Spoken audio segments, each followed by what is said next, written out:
Time to kick off phase 5. Let's go.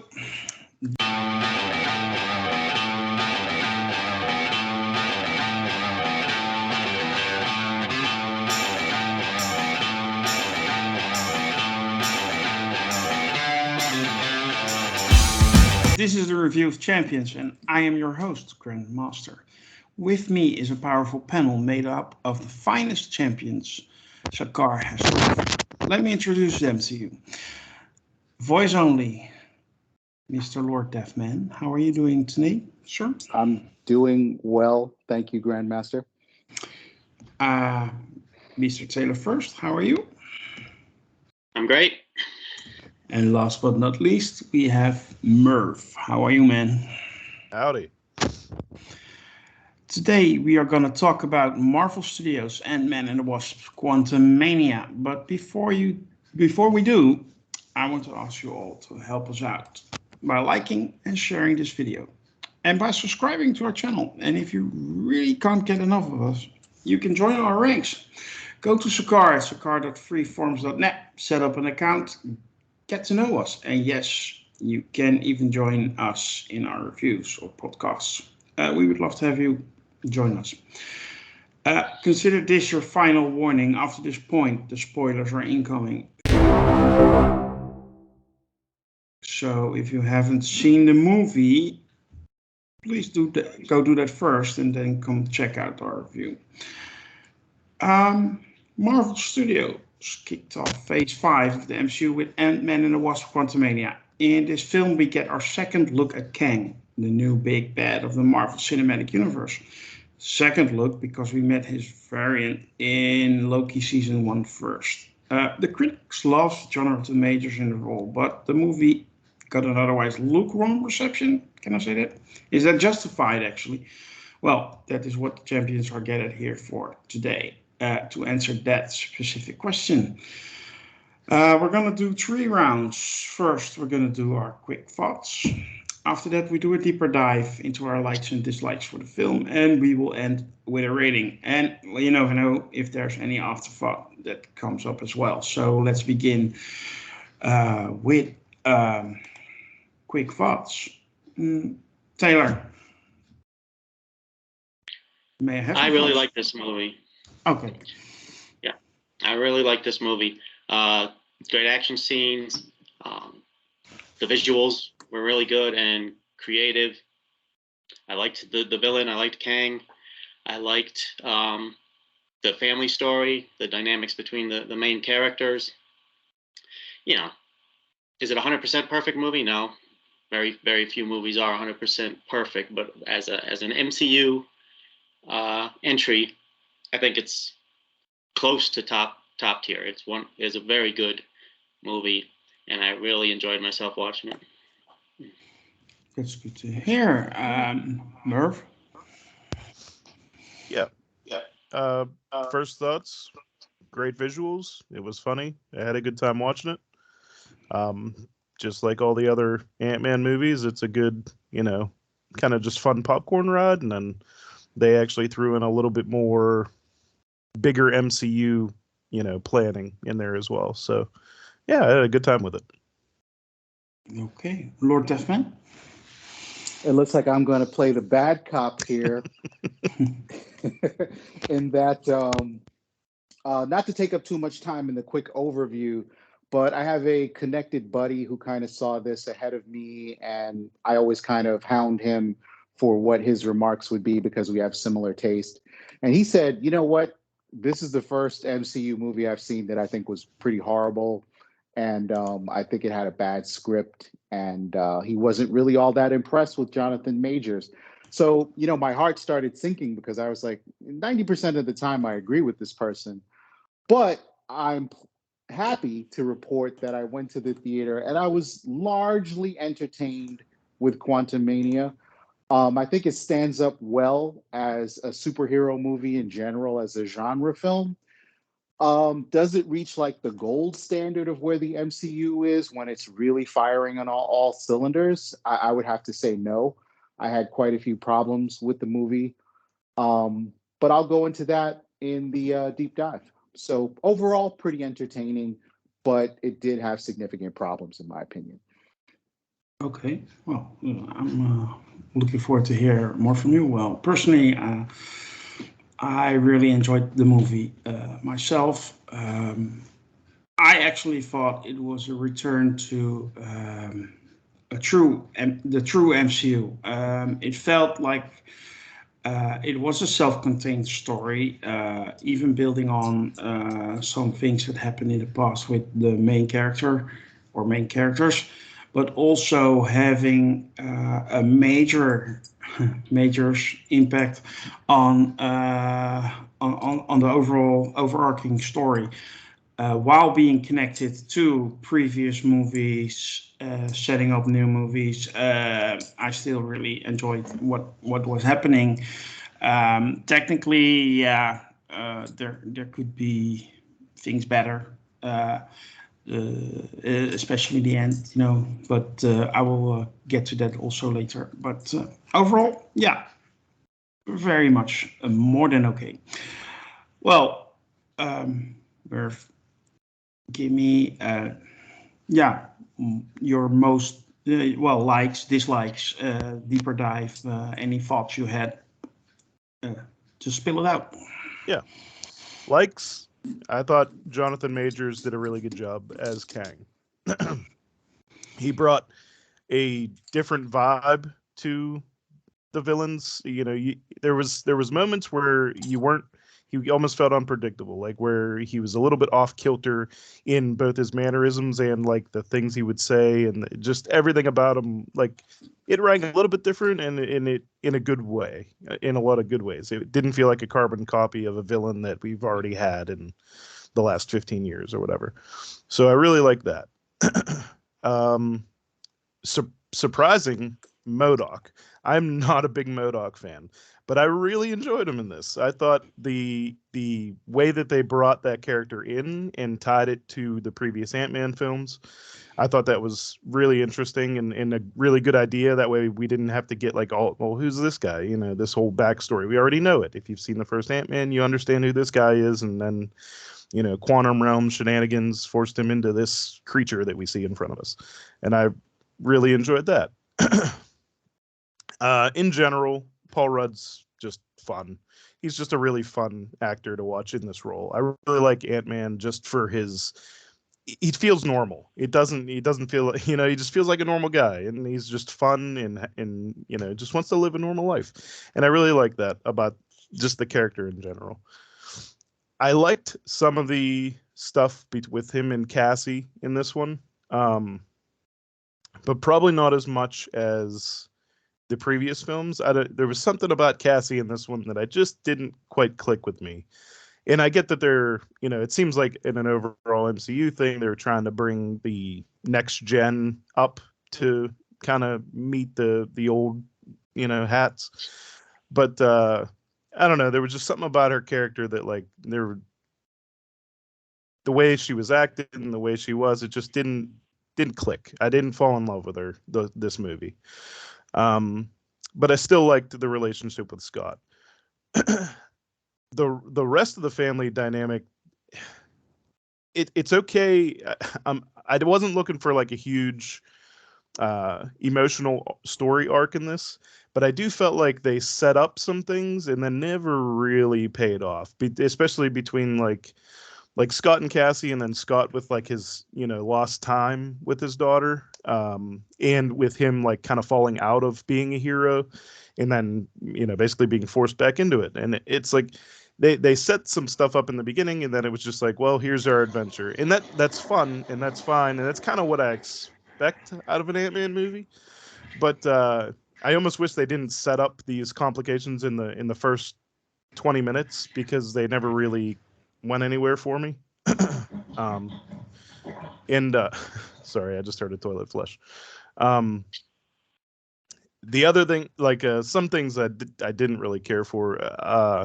I liked Majors a lot, but I do wish they had the stakes a little bit higher for the character. Like I almost, the fact that everyone got out safe and alive, and the fact that even Kang himself might not be dead and probably isn't dead.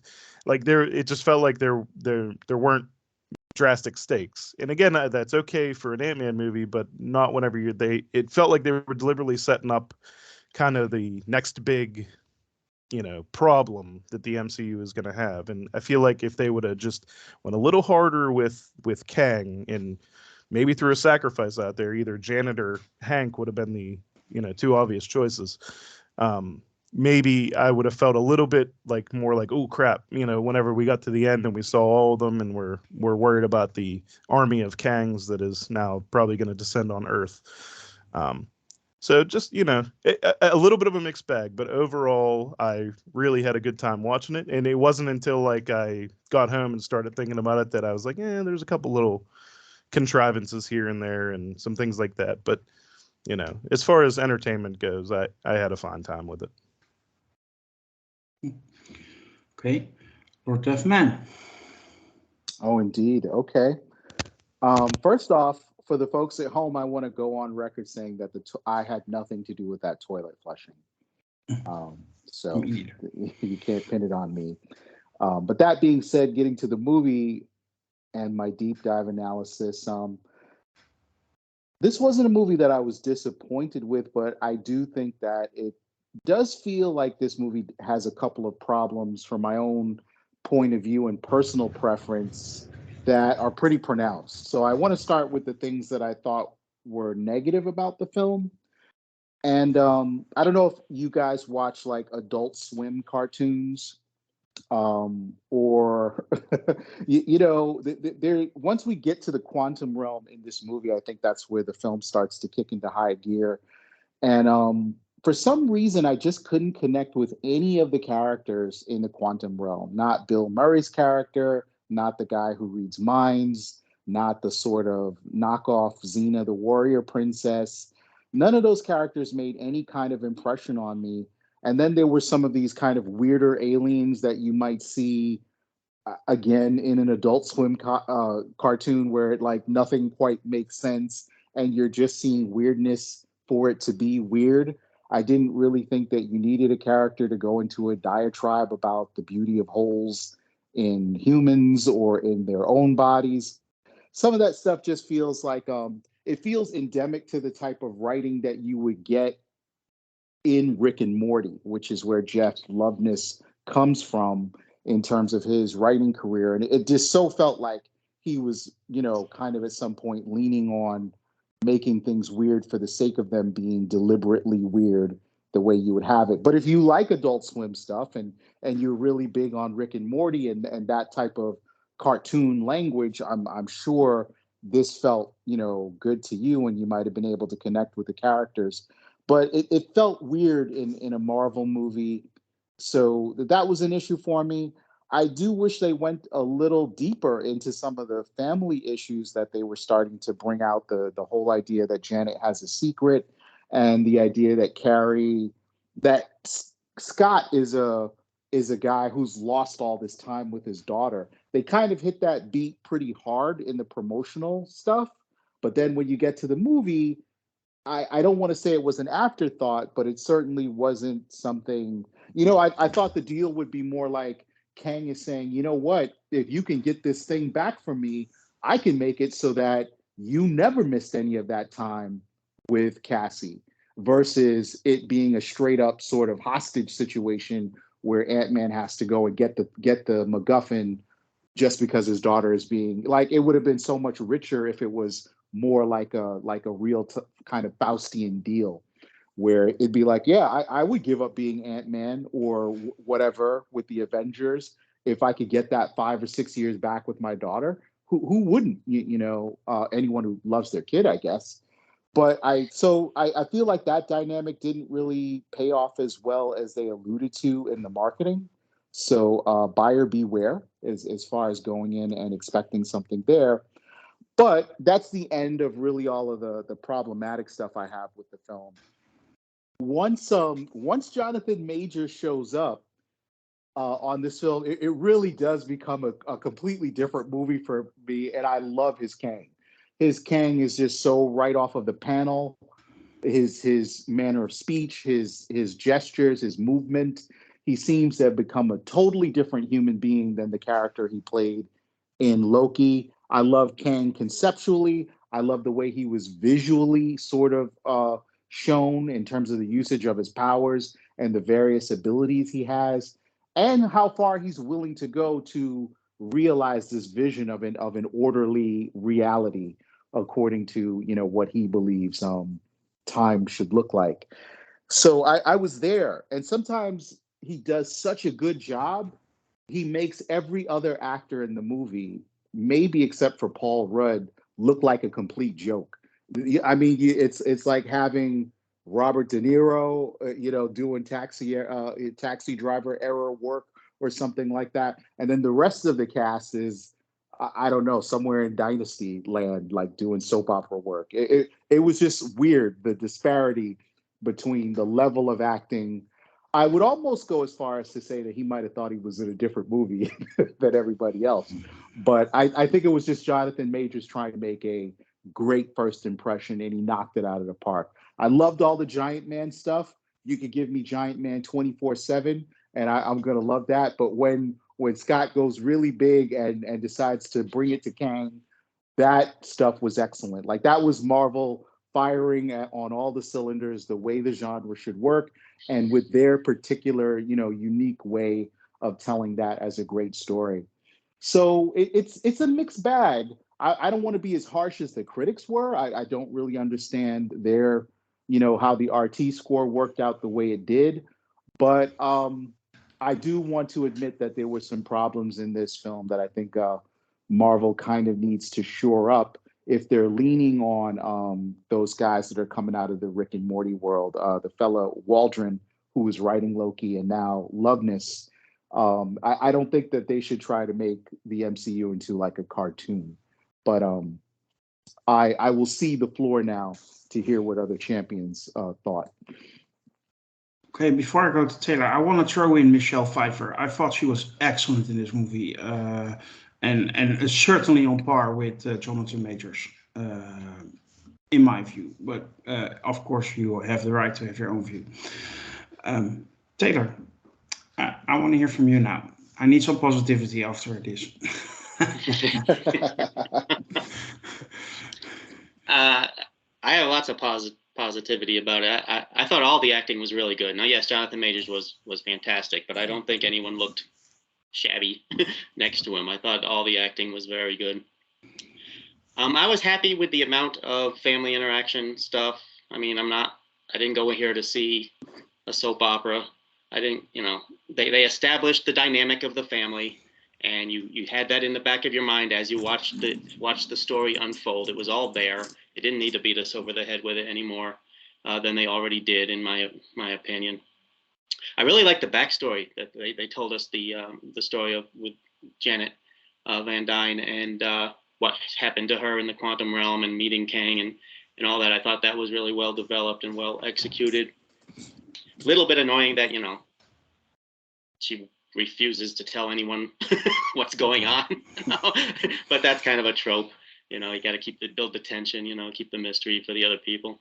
But I thought that was really excellent. I actually liked the world building in the quantum realm. I thought it was creative and interesting. Never watched Rick and Morty. Maybe every episode is just like that. I don't know. I don't watch it, but I like the world building there, and I like that there was just some totally inexplicable, from our point of view, totally inexplicable, because this is a world that's completely alien to us. If they came into our world, the stuff would be completely inexplicable to them, and we didn't spend a whole lot of time trying to explain every little detail of the quantum realm. We just saw that it's there. It's totally different from what we came from, and let's move on because we got important stuff to do.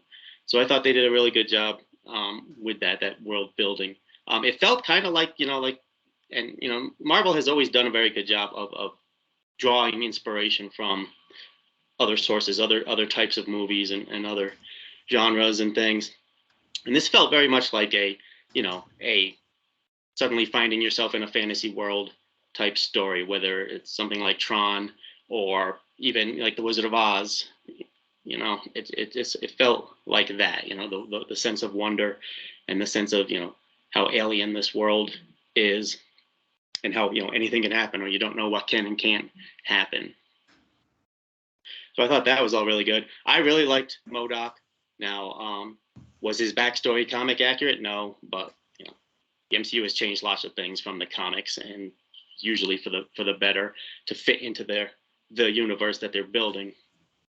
So I liked MODOK. I'm glad they used him. I'm glad he had a human face, because I was really worried that we'd be afraid to really make his visuals that comic accurate. So at least they did that. Again, backstory is different, but who cares? They've changed a lot of backstories in the MCU.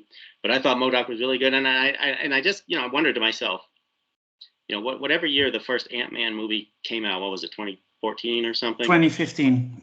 2015. July. Did they know then, when Darren Cross got sucked into his helmet and disappeared into did they know then that guy was going to be playing MODOK, 8-10 years from now, or are they just, I love how far thinking they have to be with some of these things, or did they just come up with that later? Because it seemed like, awfully perfect the way it turned out. So, again, their world building overall in the MCU is always pretty impressive. I liked how even without the end credit scene, throughout the whole movie, there was lots of subtle references to Loki and the Time Variance Authority and the whole timeline and multiverse lore that they've been building over time. So I thought they did a good thing with that. I liked the character of Cassie Lang. I actually liked her quite a bit. There's a few things they had her do and say that I didn't particularly like, and I thought were kind of forced in there for reasons, Hollywood. But overall, I liked her character. I liked her arc. I liked how she was not born perfect. She had some issues. She had a learning curve of her own. She wasn't used to the powers and everything yet, and the timing of how to use them.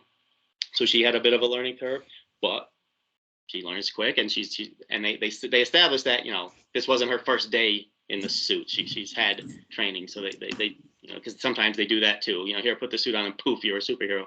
No, okay. They established that this was not her first time trying this. She's been taught, and she just needs a little more practice at this point. And now she's in a life and death situation. So I thought that was all worked out pretty well. And again, I thought the actress was fine.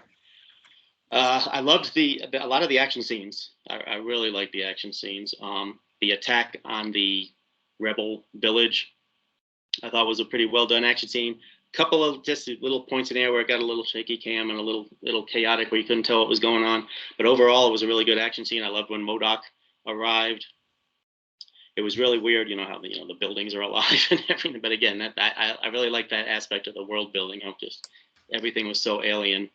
And then the final battle with the giant man and the other Langs and Pims attacking the fortress, and then the rebels coming in, as well as the breaking out the prisoners and having a second front on the inside.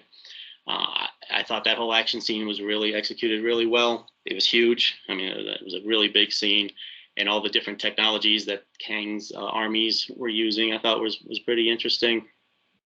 And then the bringing in of I knew when they got sucked into the quantum realm and that ant farm busted open, and I knew those ants are going to come back at some point. And I was actually worried about that before this movie came out, because I'm afraid, well, he's going to be in the quantum realm. There's no ants in the quantum realm, so we're only getting half of Ant-Man if we don't have ants. But yay, Marvel thought of that, and they had ants, and the ants played a pivotal role. Billions. So I thought that was good. Yes, evolved ants. Giant evolved ants. Doesn't get better than that. So again, I thought all of that was really good. Negatives, like I said, there was some forced political comments thrown in for no good reason whatsoever, other than Hollywood kind of makes them do that these days.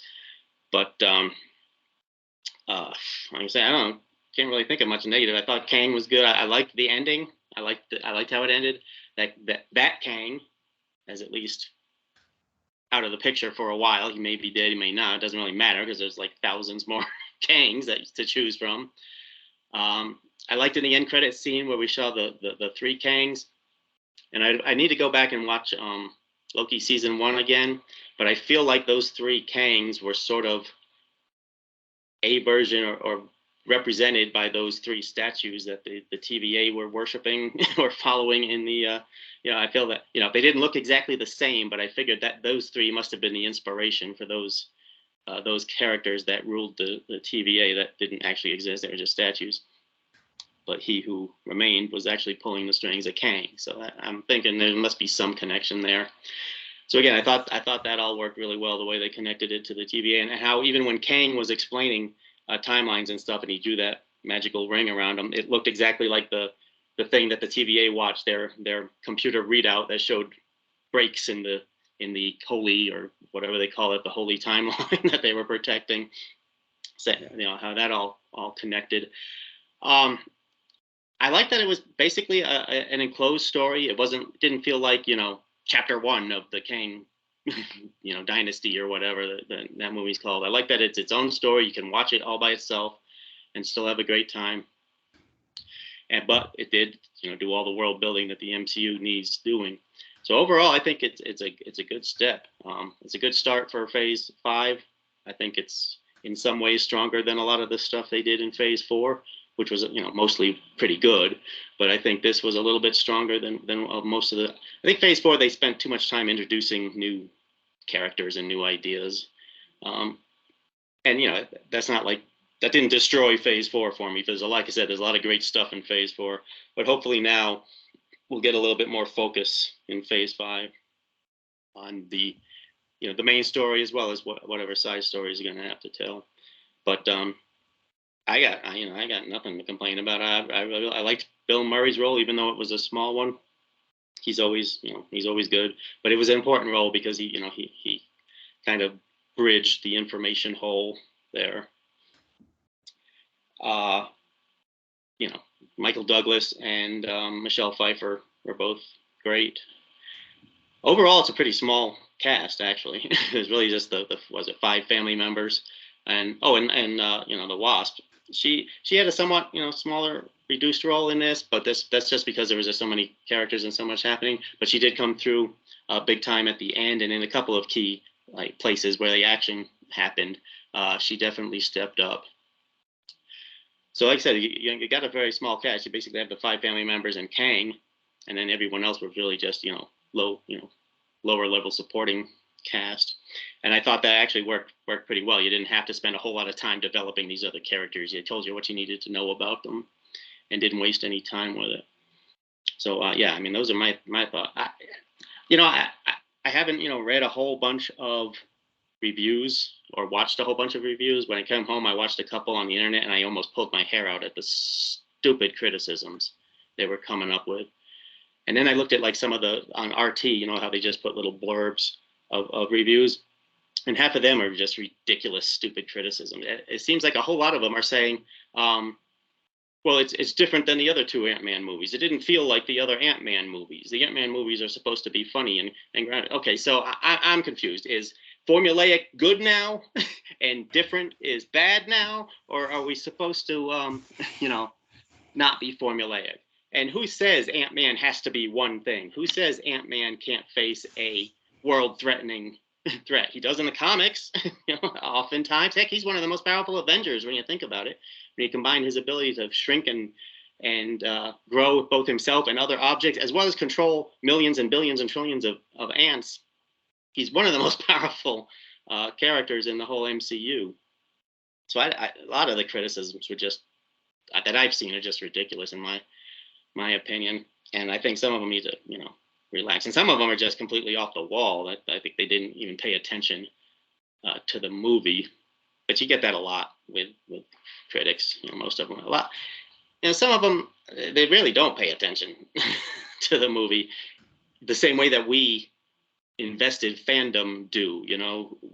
A lot of times, even though they've seen all the movies because it's their job, they don't put it all in context sometimes the way we do, and they tend to look at things in a stovepipe by itself, as opposed to thinking about the universe that it's a part of. At least that's how it seems to me.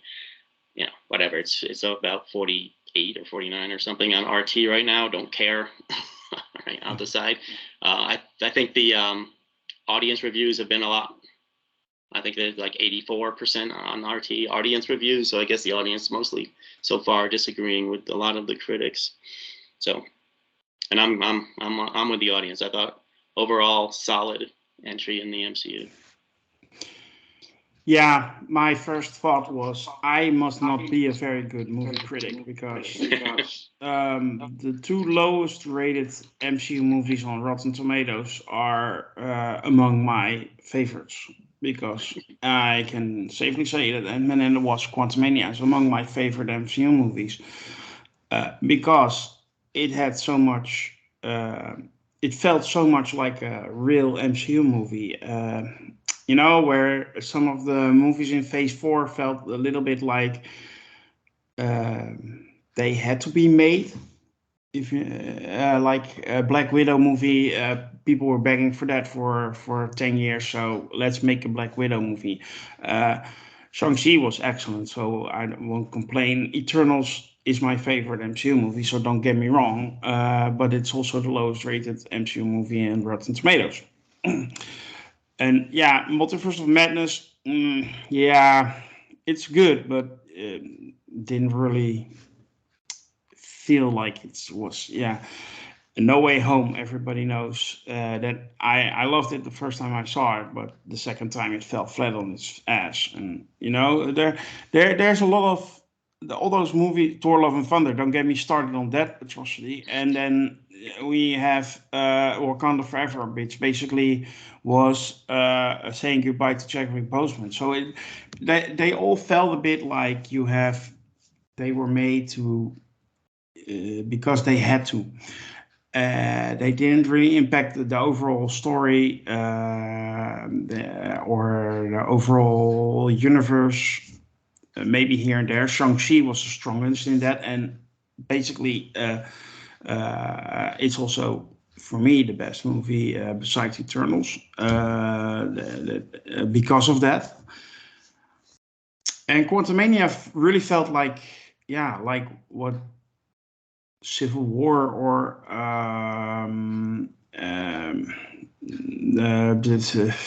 Ragnarok or something, really like a big tentpole movie within the phase, in this case, setting up great things while still being standalone, more than okay, actually quite good. And my only issue were with Catherine Newton. I really didn't like her Cassie. I miss the old Cassie, if you know what I mean. That kid actor was better than this one.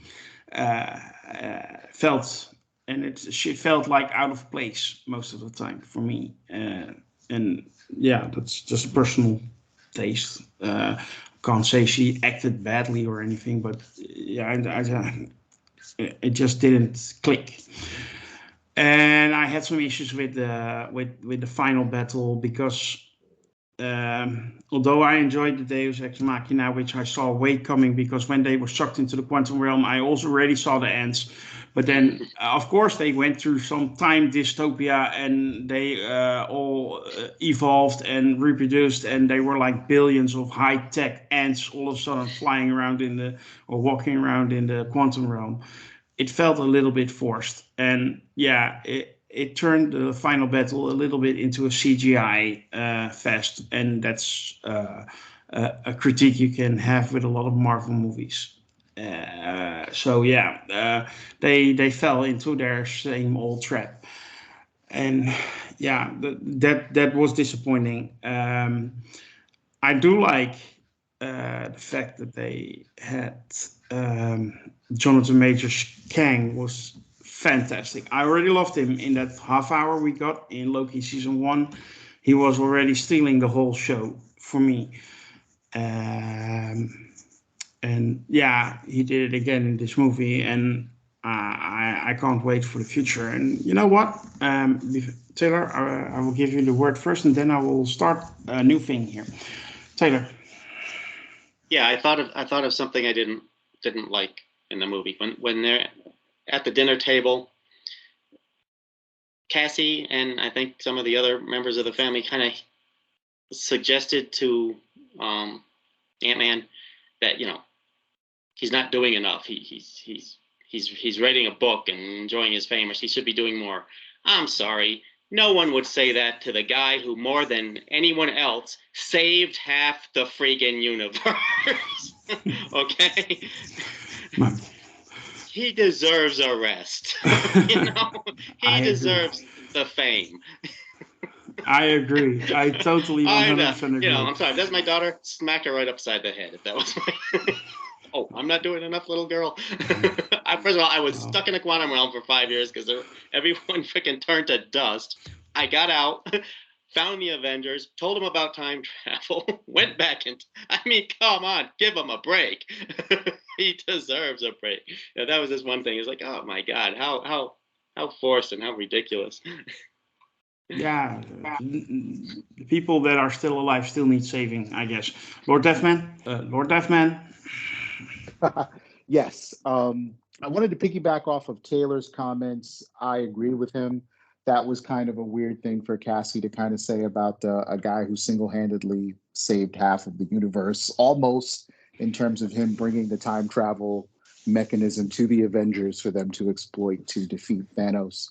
But moving on from that, I just wanted to sort of add just a couple of notes to my likes and dislikes in terms of this particular movie.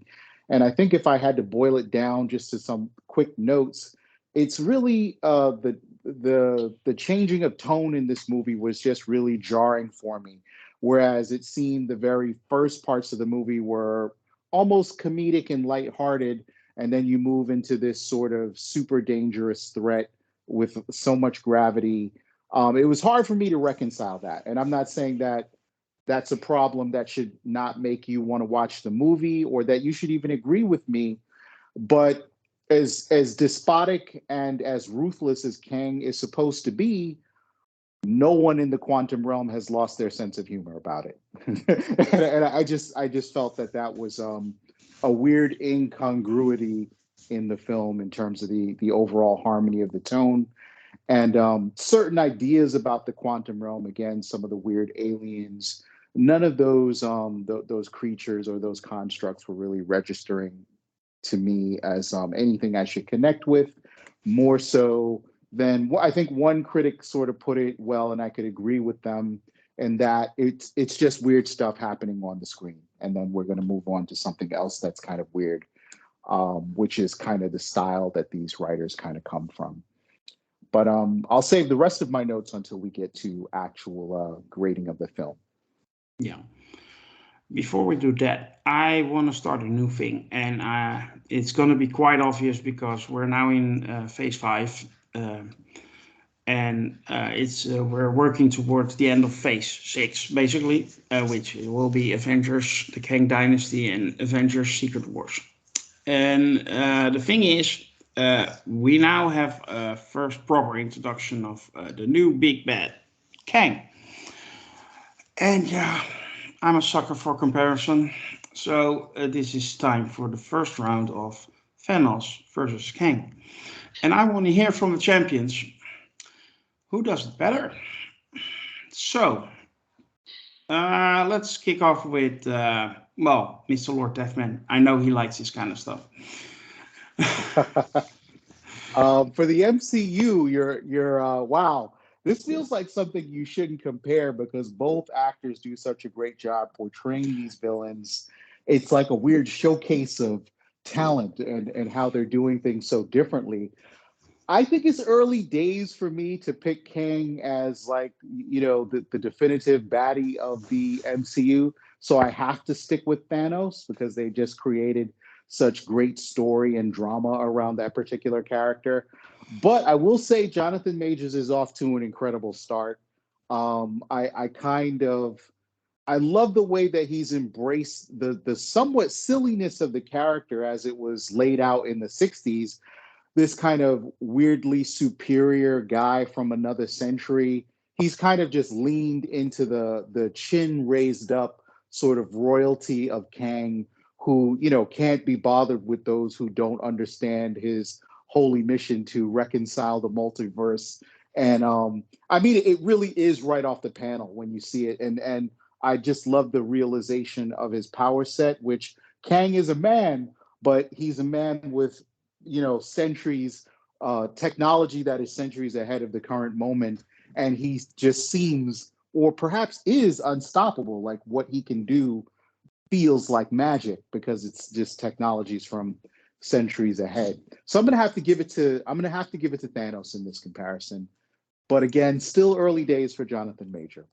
Well, no doubt there will be a second round of this fun little game. So I still can see him come back with you and winning you over. Merv, Kang versus Thanos. It's funny you say this because I was thinking about this earlier, and I was gonna bring it up, and then I was like, maybe I won't compare. But let's take a quick look at Thanos' first real appearance as a villain in action. He had a lot of those background scenes and whatnot. But in his first real appearance, he kills Heimdall, he kills Loki, he kills Gamora, he beats Hulk in a fist fight. And that's before he snaps his fingers. You know what I mean? And what did Kang do? He killed Laserface and I think that's it. I don't even know if anybody else died in the movie. He vaporized some randos who were kind of running away.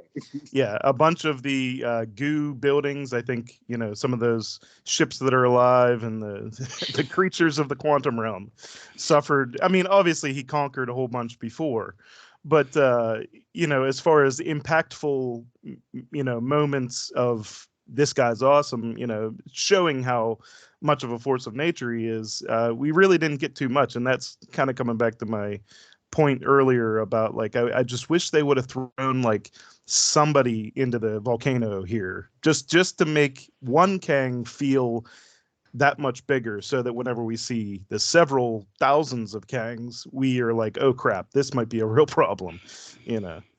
So I give it to Thanos right now. But I really hope, and I love Major's acting in this movie, and I love him as Kang. But I really hope that they, can at least come close to matching the epic, villainy of Thanos in the Kang character. Okay. Taylor, Thanos has this round already, but maybe you can put some points for Kang on the board. So, well, I mean, the first time we saw Thanos was for just a few seconds in the end credit scene of Avengers, and that was very, very cool. And then the next time we saw him was in Guardians of the Galaxy, where he was kind of in the background pulling the strings of the bad guys. And then we didn't really see him full on as a major character until Infinity War. And he did Infinity War, and then he did Endgame, and he's dead. And he was great in all of it. Now Kang, on the other hand, first time we saw him was in a really excellent scene at the end of Loki season 1, which was really, I mean, like I said, really excellent and really kind of establishing a lot of the multiverse saga groundwork going forward. And then in his second appearance, now we see him as the main villain in this movie, and I think he was really good there. And of course, the big difference is there's only one Thanos. Well, you can count one from the past and one from the current time, but more or less there's only one Thanos. Whereas now we've seen there's literally thousands of Kangs. So even if this one is dead, there's another one to take his place, which kind of gives him and they're all a little bit different too. They're not clones. They're variants, and they have different agendas. There's the big three that we saw at the end. So it's very, he's a very different kind of character, and that makes him, it's so quite a bit more complex because again, he's not one character. He's many characters, and I think that gives us a whole lot of stuff to work with in these movies. But as far as so far who's better, I mean, I don't know. I think Kang, out of first two, if it was just his first two appearances against Thanos' first two appearances, then Kang is better. But you can't ignore Infinity War and Endgame, the greatest superhero movie culmination. Yeah, of all time, you can say Greatest it. thing since sliced bread ever. Most second biggest money making movie of all time. That you can't ignore that. So at this point, Thanos, he's still got to catch up to Thanos, but he's off to a really good start.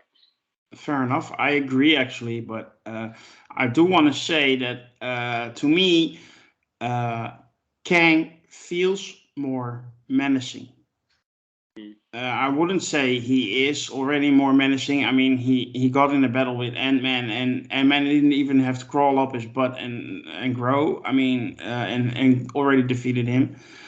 But yeah, as far as the feel of the villain, I think I will give it to Kang, actually. But he's not there yet when it comes to is he a bigger, better villain than Thanos?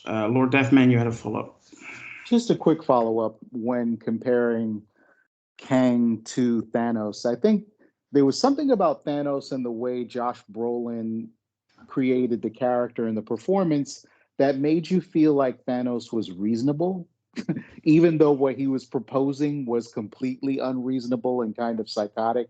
He always kind of tried to convey his point of view and his reasoning for doing it. Kang, on the other hand, seems completely unreasonable.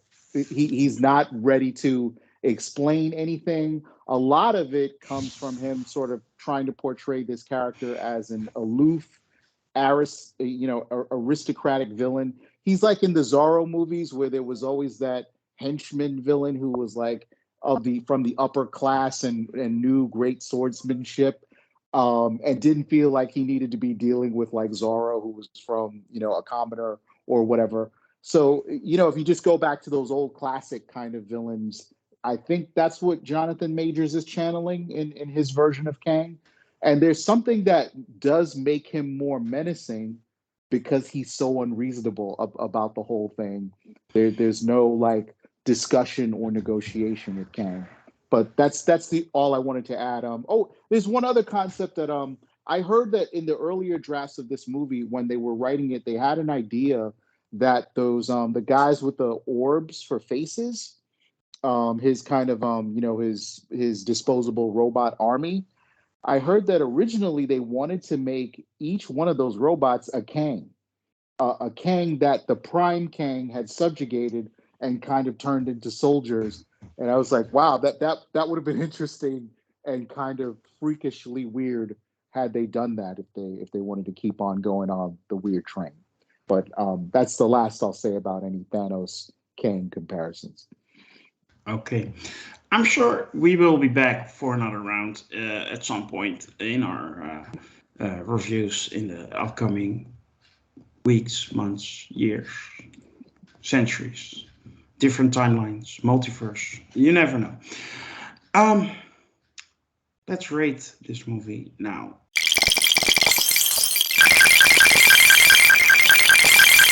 And you know what, Taylor, let's have it. What number are you gonna put on this movie?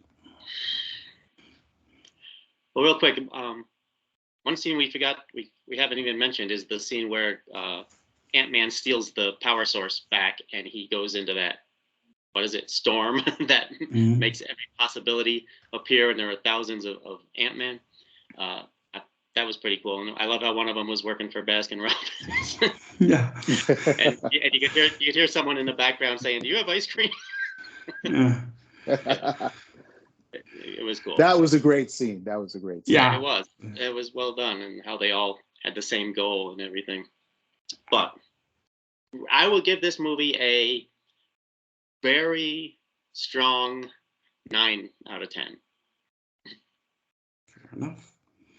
Yeah, I must say people always criticize Peyton Reed on the board. I always disagree, and I think he did a really good job with this movie. But that's my personal opinion, and who cares? Merv, what number would you put on Ant-Man and the Wasp: Quantumania? I'll go 8 out of 10. Had a good time with it. Loved the goo guy. The goo guy cracked me up in every scene. So. He finally got his Yeah. hole. Yeah. Wasn't the guy played by David Dalmatian? Yes. Polka Dot Man? Yeah. Yep. Yeah.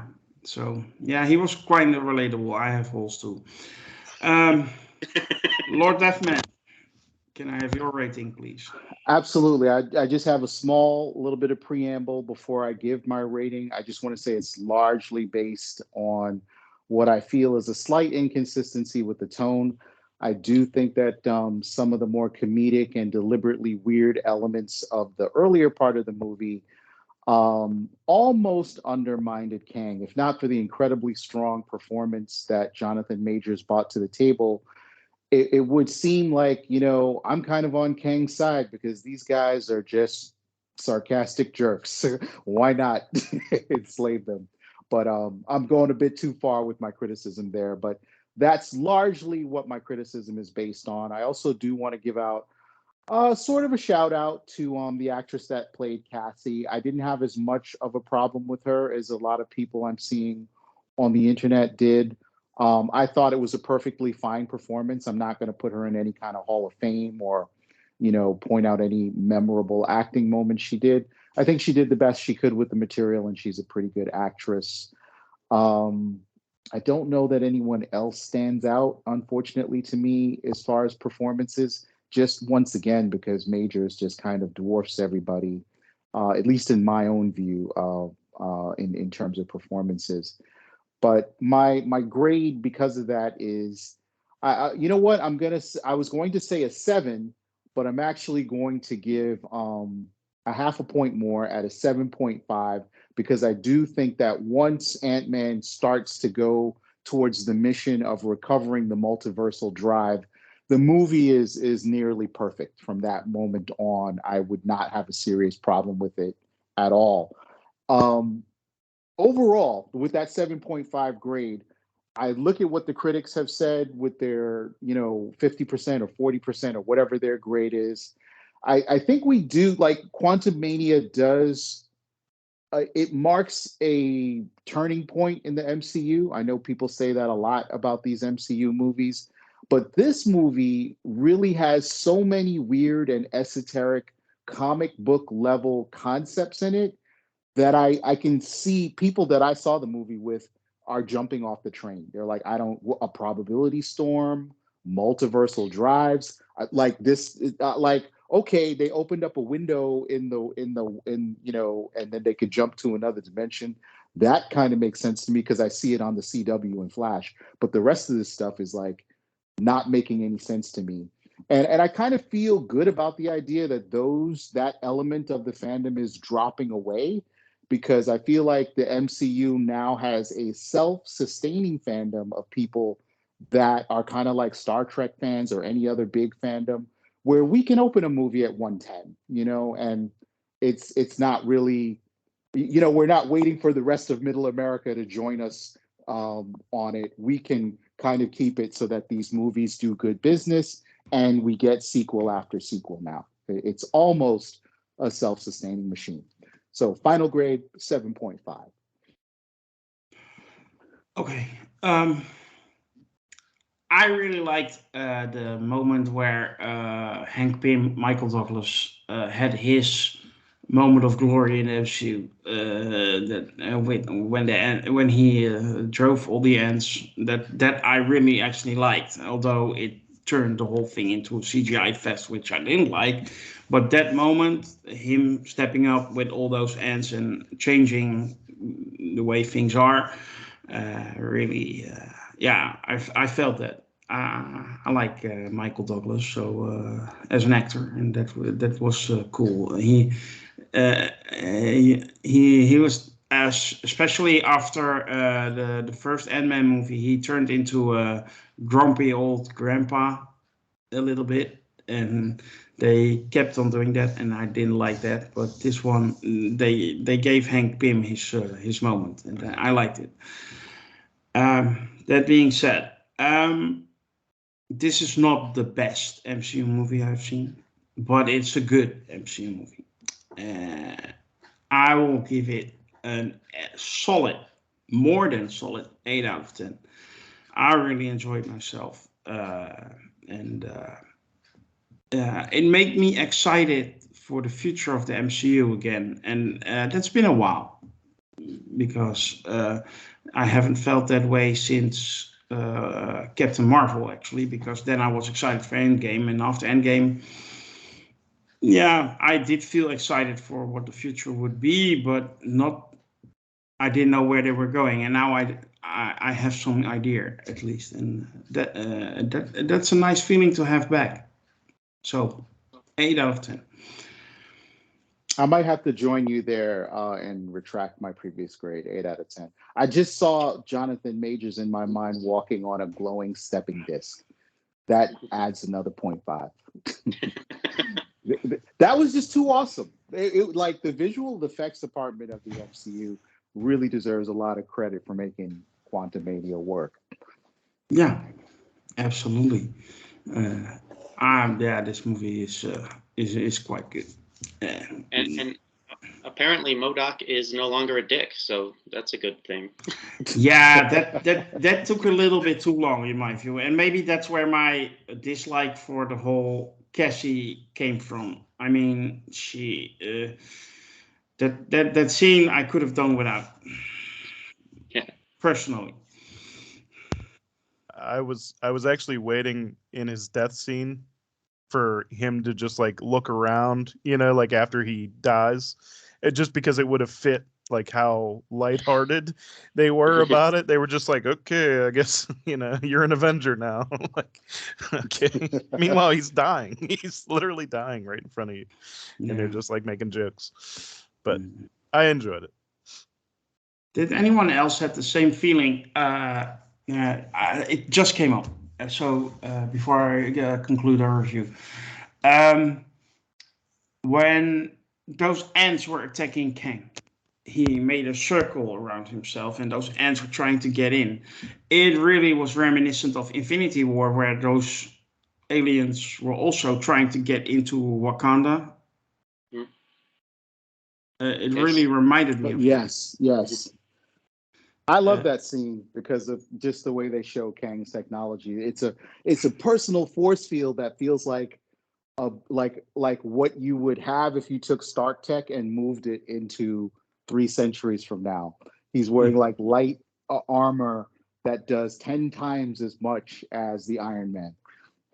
So does that mean that Wakanda will be have a pivotal role in defeating Kang in the end, because they have also advanced technology? They're going to depend heavily on Wakanda to beat Kang. I think that they're still not going to be able to catch up with Kang on the technology front. I think he's going to be too advanced. They're going to throw Riri Williams and Shuri together, and then they will figure it out, no doubt. Yes, I said it. Uh-oh. Yeah, this is my warning for all those guys who don't like young black women starring in movies. So that will conclude this review of Champions for Antman and the Wasp Quantumania. We hope you have enjoyed our discussion today. If you did, you can help us out by liking and sharing this video, and by subscribing to our YouTube channel. And if you really want to help us out, you join us at our forum at sakar.freeforums.net. We would love it if you could be there. Be on the lookout for our next review series. That will be The Mandalorian Season 3. It will be kicking off in a few weeks. Secret Invasion somewhere this spring, I hear. And of course, we will also be back with a brand new podcast at some point. So for now, I thank you all. And also on behalf of our champions, we wish you to be safe and be well. Bye.